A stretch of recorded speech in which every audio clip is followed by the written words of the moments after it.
வச்சு ஒரு டிஷ் பண்ணியிருக்கேன் ஃப்ரெண்ட்ஸ். இந்த அவல் போகாவுக்கு தேவையான இன்க்ரீடியன்ட்ஸ் நான் இப்போ சொல்லிடுறேன்.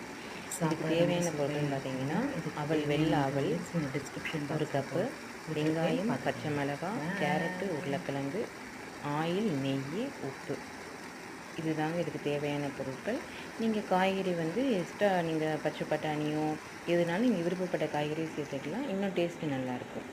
நீங்களும் இந்த அவல் போகா செஞ்சு சாப்பிடுங்க.